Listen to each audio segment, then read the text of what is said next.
부활절 2025 세 번째 마태복음 28장 5절부터 7절 말씀 같이 하겠습니다. 천사가 여자들에게 일러 가로되 너희는 무서워 말라. 십자가에 못 박히신 예수를 너희가 찾는 줄을 내가 아노라. 그가 여기 계시지 않고 그의 말씀하신 대로 살아나셨느니라. 와서 그의 누우셨던 것을 보라. 또 빨리 가서 그의 제자들이 이르되 그가 죽은 자 가운데서 살아나셨고 너희보다 먼저 갈릴리로 가시나니 거기서 너희가 뵈오리라 하라. 보라 내가 너희에게 일렀느니라 하거늘. 아멘. 오늘은 부활주일입니다. 우리 같이 한번 해피 레저렉션 데이, 좀 길지만 한번 인사하겠습니다. 해피 레저렉션 데이. 아멘. 예, 제가 의도적으로 이스터라는 단어를 쓰지 않습니다. 지난 금요일 저녁에도 굿 프라이데이, 성금요일이라는 단어를 제가 의도적으로 쓰지 않는다라고 말씀드렸지만 해피 이스터라는 단어가 제 마음에 그렇게 들지 않습니다. 그래서 정확하게 말하면 resurrection이라고 말할 수 있는 거지요. 자, 그런데 우리 기독교에서 기독교다움을 설명한다면 엄밀히 말하면 크리스마스는 아닙니다. 왜냐하면 다른 종교에도 그런 날이 있어요. 자기들의 신이 온 날, 뭐 부처님 오신 날 이런 거 있습니다. 그런데 기독교에만 있는 매우 중요한 날이, 유일한 날이 부활절이에요. 다 동의하십니까? 아멘입니까? 그런데 이런 질문 한번 드리고 싶어요.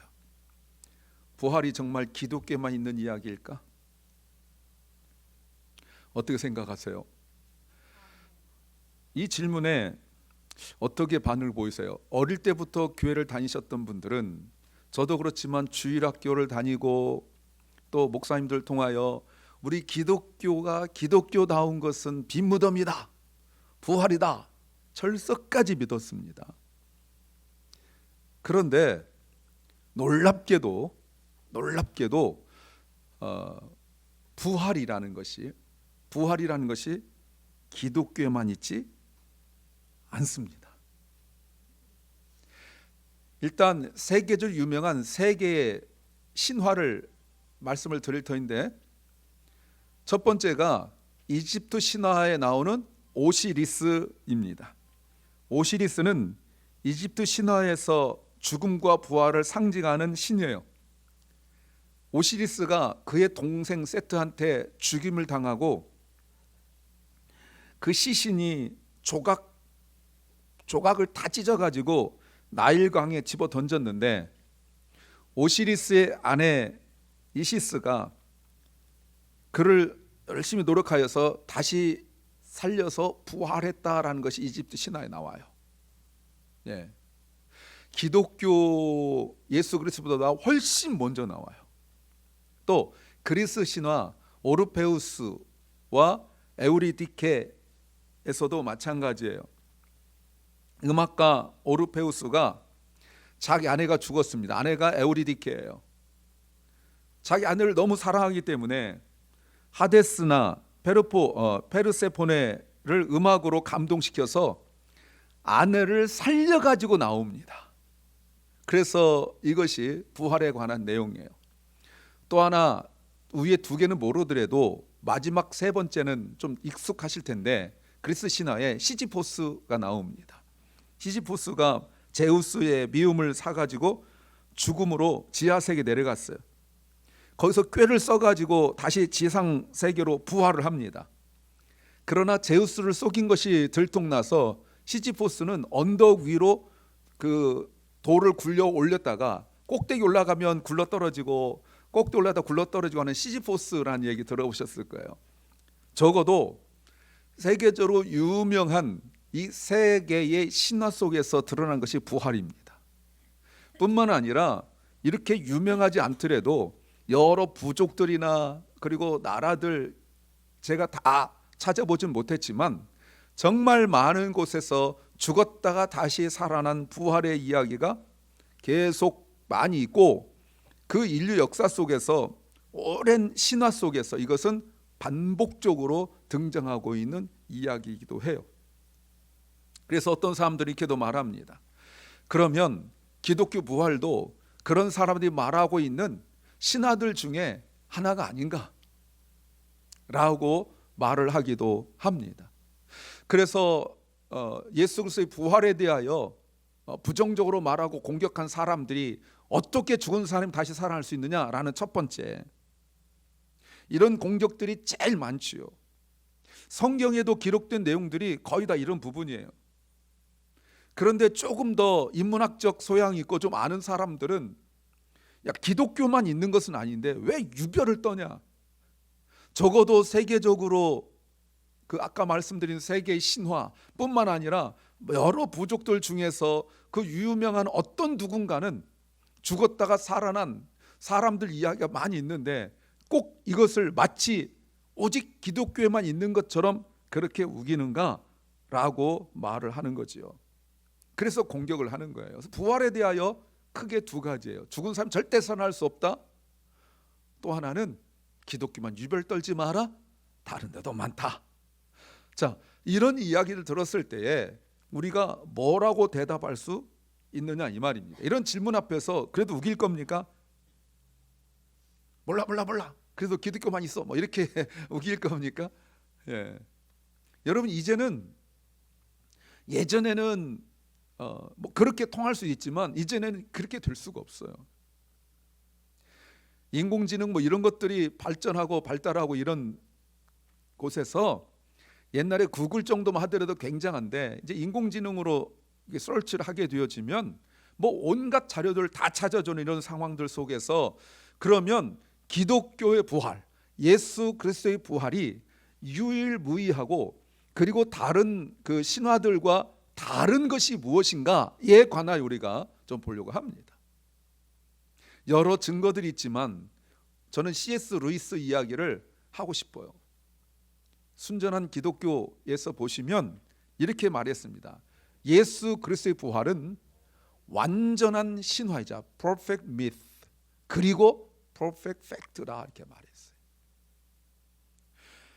완전한 신화, 이거 잘 들으셔야 됩니다. 완전한 신화이고 완전한 사실이다. 이 말을 어떻게 생각합니까? 완전한 사실만, 퍼펙트 팩트만 이야기해야 되는 거 아닌가? 왜 완전한 신화를 이야기하지? 이 생각할 수 있어요. 근데 이게 뭐냐면 이런 거예요.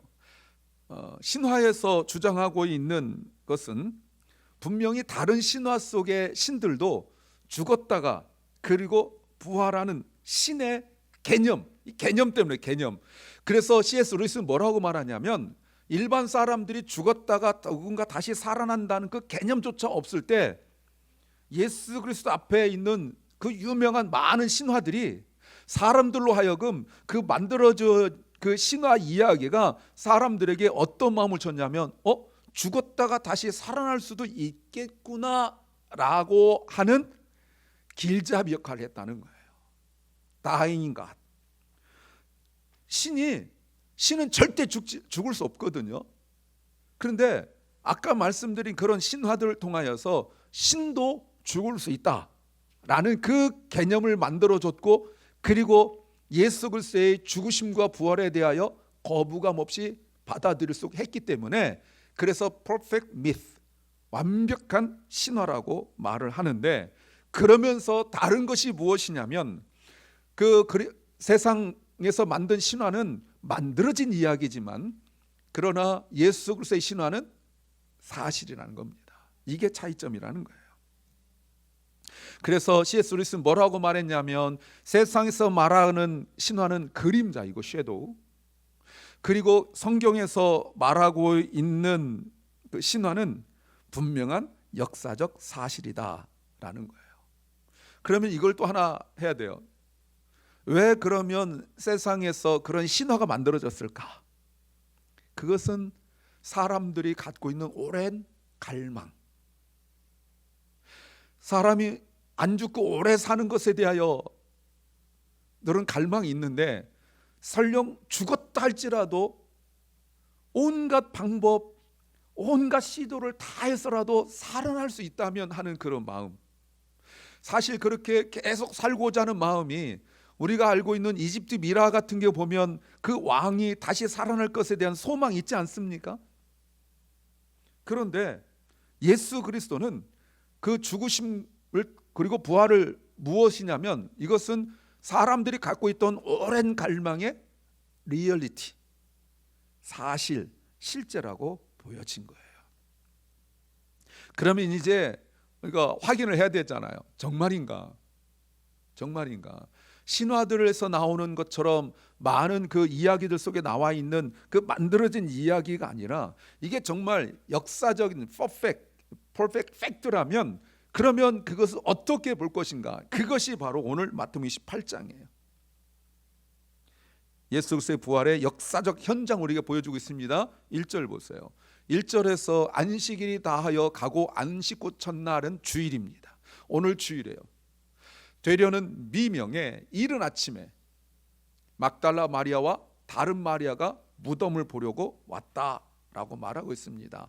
여러분 오늘 누가복음 말씀 묵상하셨죠? 거기에 보면 왜 왔냐면 예수님의 시체에 향품을 넣기 위하여 왔어요. 사실 이것은 절대로 쉬운 일이 아닙니다. 왜냐하면 이스라엘 사람들에게는 죽은 사람을 만지는 것은 부정하다고 여겼기 때문에 만약에 죽은 시체를 만졌을 경우에는 상당한 기간 동안 격리되어 있어야 됐거든요. 더군다나 여성들입니다. 여성들이면 집안도 돌봐야 되고 이러는데 만약에 시체를 만졌을 경우에 며칠을 격리되어지게 되어지면 가족은 어떻게 돌보냐는 말이에요. 이건 보통 일이 아니에요. 그럼에도 불구하고 이 두 여인은 예수 그리스도를 통하여 큰 은혜를 받은 사람이에요. 자신의 인생의 문제, 영의 문제, 귀신이 자신을 지배했던 그런 것들을 다 해결받은 그 여인들이에요. 주님을 따랐던 여인들입니다. 예수님께서 십자가에 못 박히실 때 제자들은 다 도망하였지만 그 밑에까지 와서 예수님을 바라보았던 그런 여인들. 아리마대 요셉이 니고데모와 함께 아리마대 요셉의 무덤에 예수님을 장사 지낼 때 와가지고 그걸 지켜보았던 여인들이에요. 율법에 의하여서 그 안식일은 꼼짝 못하고 있다가 새벽 오히려 미명에 예수님의 무덤에 오고 있어요. 그런데 올 때 걱정과 근심이 많았죠. 그 앞에 큰 돌무덤은 누가 옮겨줄까? 로마 군인들이 지키고 있는데 그들에게 가서 뭐라고 말을 해야 될까? 왜냐하면 예수님이 십자가에 달려 죽으신 분이에요. 그래서 정치범이에요. 로마 정부에 대항한 사람이에요. 그렇게 인식되어져 가지고 죽었기 때문에 가서 무슨 사정을 해야 될까? 걱정과 근심이 많았어요. 그런데 갔더니 무덤 문이 열려 있고 그리고 지키던 군사들은 없고 그들이 걱정했던 것들이 다 없어졌어요. 그런데 새로운 걱정 근심이 생겼죠. 뭡니까? 무덤 속에 들어가 보니까 예수님 시체가 없어졌어요. 얼마나 두려워요. 그들이 갖고 있던 걱정이 그들이 노력하여 없어진 것도 아닌데 새로운 걱정, 새로운 근심이 생겼어요. 왜 생긴 겁니까? 그 자리에 있어야 될 예수님의 시체가 없기 때문에 그래요. 그래서 5절에 천사가 여자들에게 말하기를 두려워 말라, 무서워 말라. 여기까지 보면 마치 얼마나 힘드니 힘내 이렇게 말할 것 같은데 너희는 무서워 말라 하고 무슨 말씀하시냐면 너희가 왜 두려워하고 있는지 내가 안다. 그 이유 때문에 그래요. I know that you seek Jesus. 누구요? Who was crucified. Jesus, 죽은. 너희들이 지금 누구를 찾고 있냐면 죽은 예수를 찾고 있다라고 말해요. 그리고 6절입니다. 그런데 천사들이 계속 말해요. He is not here. 그가 여기 계시지 않고 He has risen. 살아나셨다. 그런데 그 다음 보세요. As he said. 그가 말씀하신 대로 살아나셨다. 무슨 말입니까? 너희는 죽은 예수를 찾고 있지만 그는 다시 살아나셨다. 이것이 바로 다른 신화들과 다른 역사적 사실의 현장이라는 것을 증명하고 있습니다. 사람들의 상상이나 아니면 신화적 은유로 또는 내면의 깊은 그 갈망, 죽었다가 다시 살아나고 싶은 그 인간의 그 갈망을 뛰어넘는 역사적 사실인 것을 증명하고 있습니다. 그런데 여전히 역사적 사실을 인정하지 않는 사람들이 있었습니다. 지금도 있지만 바로 이렇게 예수님께서 살아난 그 현장과 관련되어져서 그 자리에서 만들어진 일들이 있었어요. 예수님의 부활을 인정할 수 없었습니다. 대제사장들이나 그리고 종교 지도자들은 예수님의 부활을 인정할 수 없었어요. 그래서 그 지키던 사람들에게 돈을 주고 그리고 거짓말을 만들어내서 예수님의 제자들이 와서 예수님의 시체를 훔쳐갔다라고 말을 만들었고, 그리고 그것이 소문 퍼졌어요. 여러분, 이런 질문 해볼 수 있어요. 왜 사람들은 죽은 사람 살아났다는 말과 달리 예수님의 죽으심 이후의 부활을 인정하지 않을까요? 왜 그렇게 거짓말을 만들어낸다고 생각하십니까? 왜냐하면 단 한 가지 때문에 그래요. 본능적으로 부활을 갈망하지만 동시에 부활을 두려워하는 것은 예수 그리스도의 부활입니다. 왜냐하면 예수 그리스도의 부활은 The resurrection of Jesus, 우리를 변화시키기 때문에 그래요. 우리를 변화시키기 때문에. 예수 그리스도의 부활만 아니더라도 주일학교 때 저하고 제 아내하고 같이 교사를 했었는데, 까불기로 하면은 둘째가 라면 서러운 녀석이 하나 있었어요. 할머니 권사님, 아빠 장로님, 엄마 권사님, 근데 얼마나 까불까불하는지 온통 까불던 놈이 어느 날 갑자기 얌전해졌고 맨 앞자리에 앉아서 예배를 열심히 드렸어요. 왜냐하면 그 할머니가 돌아가셨는데 장례를 치른 중에 살아나셨어요. 장례 치르는데. 그리고 난 이후에 물론 뭐 영원토록 사신 건 아니지만 살아나셨어요. 그때 얘가 자기 할머니가 죽으셨을 때 분명히 숨 끊어졌으니까 장례 치렀을 거 아니에요. 근데 내가 천국 보고 갔다 이런 말 듣고, 천국과 지옥에 대한 이야기를 듣고 얘가 두려워가지고요, 천국에 대한 경외감이 아니라 지옥 갈까 두려워서 애가 얼마나 착실해졌는지 몰라요.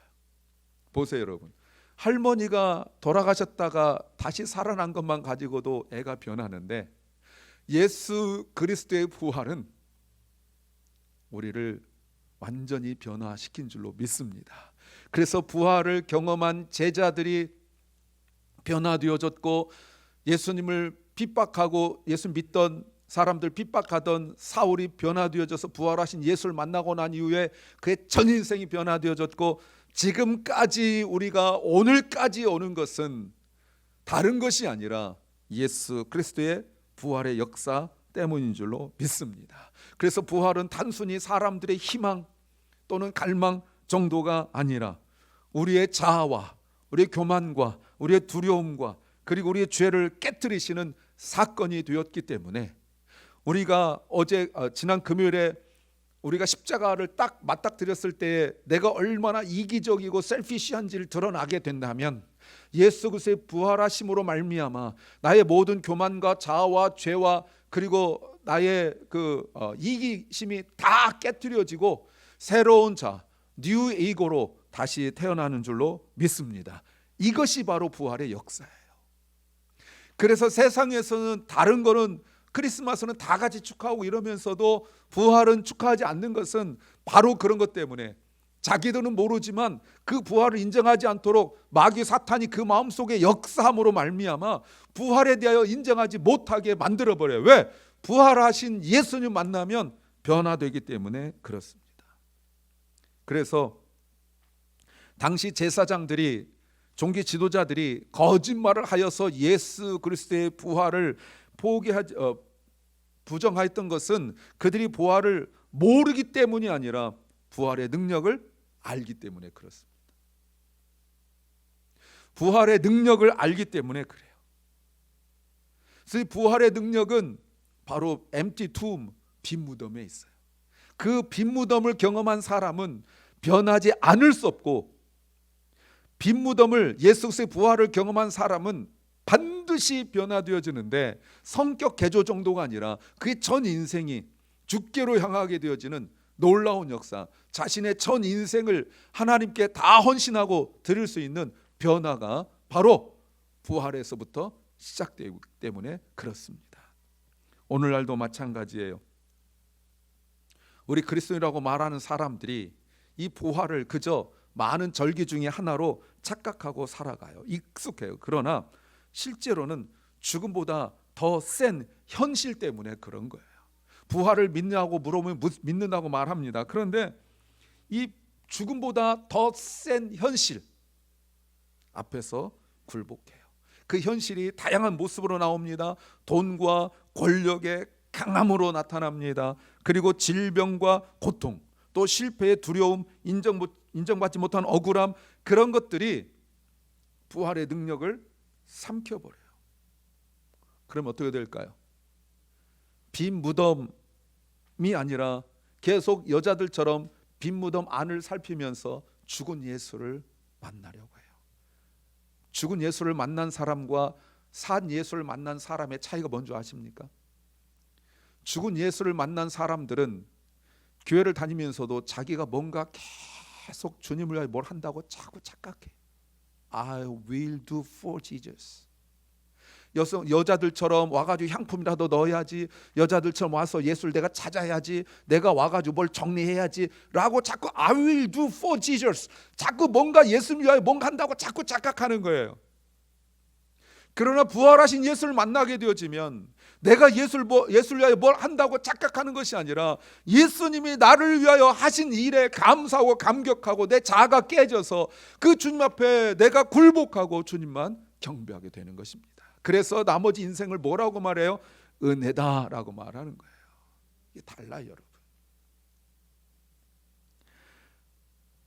예수님의 부활이 사실인 것을 믿으십니까? 예수님의 부활이 사실이라면 우리 인생은 지금과 같을 수 없습니다.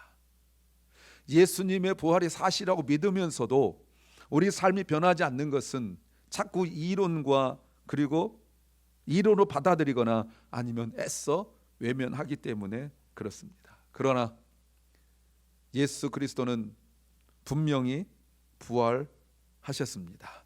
예수님은 십자가에서 우리의 죄와 죽음을 담당하셨고 부활로 그 모든 것들을 이겨내셨어요. 그래서 설교 제목이 이것입니다. 생명이 이겼다. 같이 해봅니다. 생명이 이겼다. 생명이 죽음을 이겼다. 누굴 위하여 종을 올리나. 여러분, 예전에 제가 그 말씀을 드렸죠. 어느 마을에 사람이 죽으면 교회에서 종이 울렸어요. 땡, 땡, 땡. 예배 시간 아닌데 종이 울리면 사람들이 누군가 죽었구나.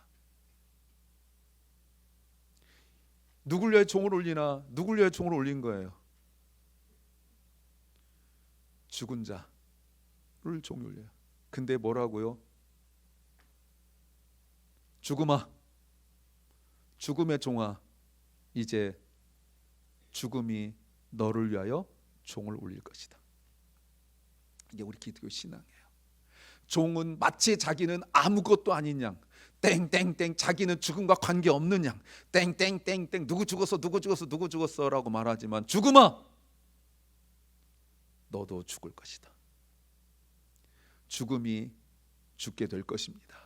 생명이 이겨낸 일인 줄로 믿습니다. 우리가 예수님께서 부활하셨다는 것은 제가 오늘 아침에 여러분에게 보내드린 것처럼 그저 부활절 카드 정도가 아닙니다. 아니면 소셜 미디어에서 올려서 쓰는 그런 아름다운 문구가 아니에요. 이거는 선포예요. 이거는 선언이에요. 그래서 이 부활은 단순한 위로가 아닙니다. 우리의 존재를 뒤흔드는 도전이고 사건이에요. 예수 그리스도는 죽음을 뚫고 일어나셨어요.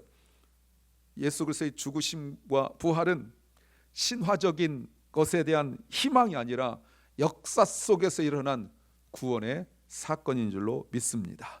그래서 이제 예수 그리스도의 부활로 말미암아 우리에게 질문합니다. 너는 지금 무엇을 기준으로 살고 있는가? 죽음보다 강한 현실을 믿고 있는가? 아니라면 사랑하는 주님의 성도 여러분, 우리는 어떻게 살아야 됩니까? 예수 그리스도의 부활을 믿는다면 이제 우리 어떻게 살아야 됩니까? 예수 그리스도의 부활의 소식을 알려준 천사들이 그 두 여인에게 이렇게 말했습니다. 7절 Go quickly and tell. 빨리 가서 말하라. 누구에게? His disciples. 이들이 누굽니까? 예수 그리스도의 부활을 믿지 않으면서 신앙생활을 하고 있는 자들. 주님께서 말씀하셨으나 말씀을 믿지 않고 여전히 자기 생각 속에 빠져 살아가고 있는 자들, 그들이 가서 말하라. 여러분, 그랬더니 어떤 일이 벌어져요? 그랬던 제자들이 성령의 강림의 역사 체험 이후에 복음의 증인이 된 줄로 믿습니다. 예수 그리스도를 믿으십니까? 그의 부활을 믿으십니까? 그러면 전하는 거예요. 다시 한번 묻습니다. 나는 빈 무덤을 본 사람입니까? 아멘. 그렇다면 이 여인들이 부활의 첫 증인이 된 것처럼 우리도 부활의 증인으로 살아가야 합니다. 그런데 쉬운 일이 아니에요. 왜냐하면 2000년 전에 여성들은 증인으로서 자격이 없었습니다. 예수 그리스도의 부활하신 놀라운 이 일들을 증거하는 첫 증인으로 주님께서 선택하신 사람들이 여인들이에요. 증인으로서 자격이 없는 사람들. 물론 예수님께서 이 땅에 오실 때 첫 증인들이 목동들이었죠. 목자들이었어요. 2000년 전에 목자들은 법정에서 증인 자격이 없었습니다. 예수님께서 다시 처음에 오셨을 때도 증인의 자격이 없는 자들을 증인으로 삼으셨고, 예수님께서 죽으셨다가 다시 살아나셨을 때도 증인으로서 자격이 없는 자들을 증인으로 삼으셨어요. 사랑하는 여러분, 이제 2000년이 지나고 오늘까지 왔습니다. 여전히 부활을 믿지 못하는 사람들이 있습니다. 예배 현장에 있지만 그저 그렇게 지난주가 똑같게 지내고 있는, 이론으로만 알고 있는 분들 많이 있습니다. 그러나 예수 그리스도는 역사적으로 분명히 죽으셨으나 다시 부활하심을 믿습니다. 예수 그리스도의 부활을 믿는 우리가 더 이상 예전과 같을 수 없습니다. 더 이상 죽음을 두려워하지 않는 삶, 죄의 권세에 눌리지 않는 삶, 오히려 하나님의 영광을 향하여 나아가는 삶을 살아야 됩니다. 그래서 무덤 같은 절망 속에서도 낙심하지 않을 이유가 나에게 있지 않고 예수 그리스도에게 있음을, 특별히 부활하신 예수 그리스도에게 있음을 믿으시기 바랍니다. 그리고 우리는 마지막으로 이렇게 외쳐야 됩니다. 같이 합니다. 생명이 이겼다. 다시 한번 합니다. 생명이 이겼다. 아멘.